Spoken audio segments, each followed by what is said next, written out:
घर एक, मौका एक, इसलिए सीमेंट भी देश का नंबर 1, अल्ट्राटेक।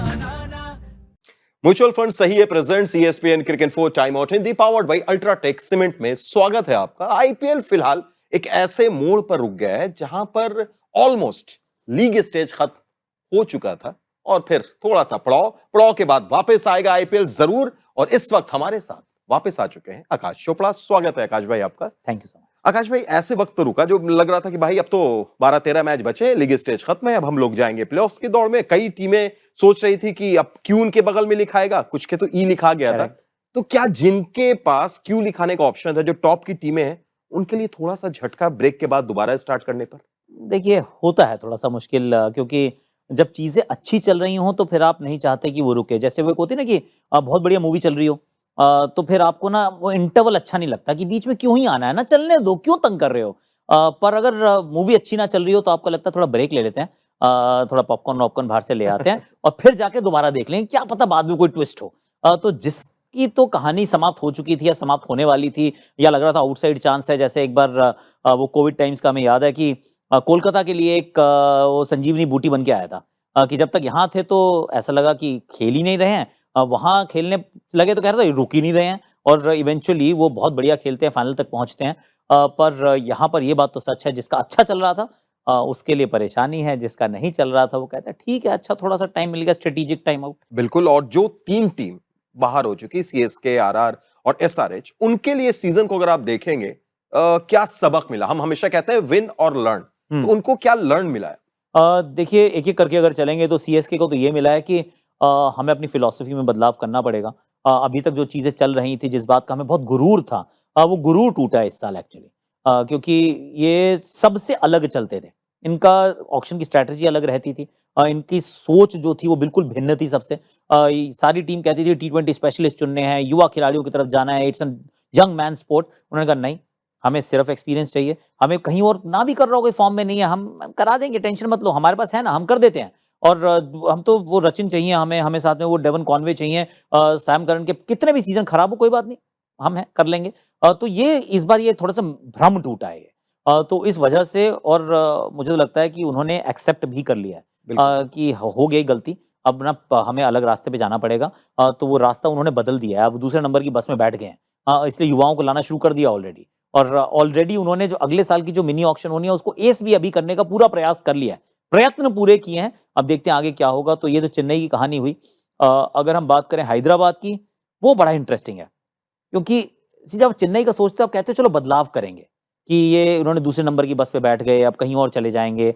पर हैदराबाद मुझे लग रहा है बस चेंज नहीं करेगा और करनी भी नहीं चाहिए, क्योंकि जब आप उस टीम को देखते हो कहते हैं यार इसमें बदलाव, मतलब क्यों करूं मैं बदलाव, थोड़ा सा चलो मतलब इधर उधर कर लेते हैं, कि अगर वो गाड़ी के वो कहते हैं ना अपहोल्स्ट्री चेंज करनी है, तो वो कर लेते हैं, पर ओवरहॉलिंग की तो जरूरत है ही नहीं, और एक्चुअली में नहीं है। तो मुझे नहीं लगता कि हैदराबाद कुछ करने वाली है। वो ये जरूर कहेंगे अपने आप में कि चलो भाई नीतीश कुमार रेड्डी तुम्हारे लिए अब अलग रोल होगा, चलो ईशान देख लो, तुम भी थोड़ा ऐसे खेल लेना, पर इनको छोड़ना नहीं चाहेंगे आप। तीसरी टीम राजस्थान, उन्होंने भी कोशिश की है, क्योंकि जब तक क्वालिफाई नहीं हुए थे तो उनके क्वालिफाई जब तक होने के चांसेस थे, तब तक उनके पास थे 6 ओवरसीज, आउट हो चुके हैं, एलिमिनेट हो गए तो उनके पास है 8 ओवरसीज। राइट। तो भाई अब 8 क्यों चाहिए? 8 इसलिए चाहिए ताकि अगला साल इस साल से बेहतर हो सके। तो उन्होंने भी सोचना ऑलरेडी शुरू कर दिया है। बिल्कुल। और अब अक्सर आप ही कहते हैं कि जब तक कुछ टूटे नहीं तो फिर जोड़ने से क्या फायदा है। सारेज के लिए वो मुहावरा बैठता है, जी। बट इन दोनों के लिए तो लगता है कि बहुत कुछ जोड़ना पड़ेगा। आकाश भाई, इसके अलावा इस पूरे सीजन की अगर हम बात करें, ट्रेंड की बात करें, तो क्या आपको भी लगा कि इस बार बैटिंग फर्स्ट वालों के लिए भी कुछ था इस सीजन में, जो अक्सर हम नहीं देखते थे? अक्सर था कि टॉस जीतो मैच जीतो। हाँ, ये इंटरेस्टिंग हुआ एक्चुअली, और उसके लिए 2-3 पहलू हैं। एक, तारीफ करूंगा आईपीएल गवर्निंग काउंसिल की, कि उन्होंने नियमों में बदलाव किया, कि आप सेकंड इनिंग्स में बॉल चेंज कर सकते हैं। तो अगर आप सेकंड इनिंग्स में बॉल चेंज कर लेते हैं, ड्यू का प्रभाव कम। उसके बाद आपने ये भी किया कि चलो जी आप थूक भी अलाउड है, सलाइवा आप इस्तेमाल कीजिए, बॉल को शाइन कीजिए, रिवर्स स्विंग होगी। तो डिफेंड अगर आप कर रहे हैं और आपके हाथ में सूखी गेंद है, और उसके बाद आपके पास वो भी का है अलाउंस की, चलो इस पे आप सलाइवा लगाओ और रिवर्स स्विंग कराओ, तो फिर मैच बराबरी का हो जाता है। सी पहले बैटिंग करना इसलिए मतलब वो किसी काम की चीज नहीं थी, क्योंकि बाद में ड्यू भी आता है, बाद में वो बॉल पे शाइन होता नहीं है, तो क्या ही इजी हो जाता है चेज करना। लेकिन आपने अगर वो दो फैक्टर्स को नेगेट कर दिया तो फिर 50-50। अच्छा खेलोगे तो पहले बैटिंग करते हुए भी जीत सकते हो, अगर खराब खेलोगे तो बैटिंग करते हुए भी पहले गेंदबाजी करते हुए भी आप हार सकते हो।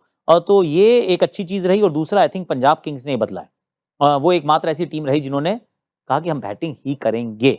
एक आधी बार हारे भी 240 बना के, पर उन्होंने कहा कि नहीं, हमारी ये ताकत है। अमूमन ताकत जो है वो सेकंड करना चाहते हैं आप, इन्होंने कहा नहीं, ताकत हम पहले पे इस्तेमाल करेंगे और इतने रन्स बना देंगे कि सामने वाली टीम को हम आउट बैट करेंगे। तो ये शायद थोड़े बदलाव आए। बिल्कुल, और यही वजह थी कि पंजाब वहां पर पहुंची रही, भले क्यों अब तक लिखाया नहीं था। दूसरी तरफ अगर हम बात करें, ये सीजन नए खिलाड़ियों का रहा, कई नए खिलाड़ियों ने प्रभावित किया, लेकिन आकाश चोपड़ा को कौन से 3 खिलाड़ी ने सबसे ज्यादा प्रभावित किया? एक्चुअली मुश्किल है, क्योंकि ना शायद 2025 का ये सीजन मुझे लगता है 2040 में भी याद किया जाएगा। वो इसलिए कि वो एक सीजन था, हम ऐसे पलट के देखेंगे, हम कहेंगे यार वो एक सीजन था जहां पे ना कोहली, रोहित, धोनी सब खेल रहे थे, अच्छा भी कर रहे थे। पर ना उस वाले सीजन में ना छोटे बच्चों ने आना शुरू किया था, और फिर वो रिले रेस में जैसे वो बेटॉन को पास ऑन करते हैं, तो ये वो पास ऑन करने वाला ये साल है जहां पे प्रियांश आर्या आते हैं, प्रभसिमरन सिंह तो चलो पहले से खेल रहे थे, पर आयुष मात्रे आते हैं, वैभव सूर्यवंशी आते हैं, विपराज निगम दिखते हैं, दिग्वेश राठी दिखते हैं, इस बार आयुष बदोनी भी बेहतर खेलते हैं। सडनली आपको लगता है कि यार ये आशुतोष शर्मा, शशांक सिंह, निहाल वडेरा, ये तो एकदम जमाना जो है बदल गया है। तो ये वो बदलाव वाला सीजन है। इसमें मैं साई सुदर्शन को भी जोड़ दूंगा, क्योंकि वो भी खेला है भारत के लिए, लिमिटेड क्रिकेट खेले हैं।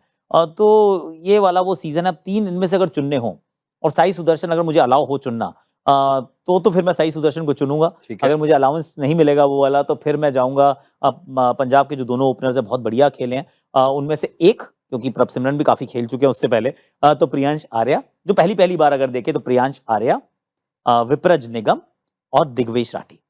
प्रियांश आर्या, विपराज निगम, दिग्वेश राठी, ये 3। और अगर इसमें से या फिर ओवरऑल कोई 3 खिलाड़ी जो भारतीय टीम में आ सकता हो इस सीजन से, कोई नया खिलाड़ी, उसमें साई सुदर्शन हो सकते हैं। तो साई सुदर्शन के आने के पूरे चांस है, पर साई सुदर्शन T20 क्रिकेट में नहीं। वो आएंगे, टेस्ट खेलते हुए नजर आएंगे, ओडीआई भी खेलेंगे, पर टेस्ट के T20 के लिए साई अच्छा भी खेल रहे हैं, फिर भी मैं उनका नाम नहीं लेने वाला हूँ। युवा खिलाड़ियों में प्रियांश आर्या एक बार फिर, प्रभसिमरन सिंह क्योंकि अब बहुत कंसिस्टेंटली खेल रहे हैं तो वो दूसरे होंगे। तीसरा मैं एक्चुअली विपराज निगम की तरफ जाऊंगा, क्योंकि वो वाला स्किल सेट बहुत कम लोगों के पास है, जहां पे वो लेग स्पिन करके बैटिंग करते हैं और नीचे बैटिंग करते हैं। तो वो skill set important skill set है, और बड़ा एल्यूसिव सा रेयर स्किल सेट है। तो फिर विपराज निगम बिल्कुल। अब वो लेग स्पिन की जो बात होती है ना, उनकी बैटिंग में भी वो रिस्ट दिखता है जिस वक्त वो बल्ला घूमता है। और आकाश भाई, एकदम आखिर में हमने अच्छी बात की, सीजन के बेहतरीन खिलाड़ियों की बात की, लेकिन वो 3 खिलाड़ी जिसने सबसे ज्यादा निराश किया, वो कौन हो सकते हैं? ऋषभ पंत से शुरुआत करनी पड़ेगी, क्योंकि उम्मीदें बहुत थी, और मैं उनके वो प्राइस टैग की बात नहीं कर रहा हूं, क्योंकि आप खुद प्राइस टैग को डिसाइड नहीं करते हैं, पर वो डिसअपॉइंटिंग सीजन रहा है, बहुत डिसअपॉइंटिंग सीजन रहा है। बल्ले के साथ बतौर कप्तान भी टुवर्ड्स दी एंड तो बहुत ऐसा लगा कि खफा थे मैदान पर, तो वो देखने के लिए अच्छी बात नहीं थी। वेंकटेश अय्यर, क्योंकि डिफेंडिंग चैंपियन टीम थी, बहुत इन्वेस्ट उन्होंने उनमें किया, पर बल्ले से रन नहीं आए, मात्र एक उनका भी एक ही अर्धशतक है सिर्फ, जैसे ऋषभ पंत का है। उसके बाद अब तो सीरियल डिसअपॉइंटिंग वाले इंसान हो चुके हैं ग्लेन मैक्सवेल, इसलिए उनको नहीं चुनूंगा, इसलिए उनको नहीं चुन रहा हूँ। मैं हेनरिक क्लासन की तरफ जा रहा हूँ एक्चुअली, क्योंकि हेनरिक क्लासन से उम्मीदें थी कि वो जिस प्रकार का खिलाड़ी है, वो कम से कम 3-4 मैच तो सिंगल हैंडेडली बदल देगा, जितवा देगा। एक अर्धशतक उनका आया, वो भी लूजिंग कॉज में ही आया था, तो मजेदार बैटिंग नहीं हुई है। बिल्कुल। चलिए, आखिर में एक आकाशवाणी बिल्कुल छोटी सी, क्योंकि टॉप 4 तो ऑलरेडी हम उस पर चर्चा नहीं करेंगे, आसान हो जाएगा आपके लिए। 2 फाइनलिस्ट ये टूर्नामेंट रिज्यूम होता है तो कौन होंगे? मैं सोच रहा हूँ एक तो मुंबई इंडियंस, और सामने एक टीम जो रेड पहनती होगी, पर आरसीबी। ओह वाह, आरसीबी मुंबई, क्या मजा आएगा अगर ऐसा हो गया। तो मजा बढ़ाएगा, ये बात है, तगड़ी बात है। और अगर आप फैंस हैं इन दोनों टीम के, तो भाई आपके लिए बल्ले बल्ले। चलिए, बहुत बहुत शुक्रिया आकाश भाई, आपके लिए भी समय निकालने के लिए आपका भी शुक्रिया। फिलहाल आप देख रहे थे म्यूचुअल फंड सही है presents ESPN cricket 4 time out Hindi, powered by UltraTech cement.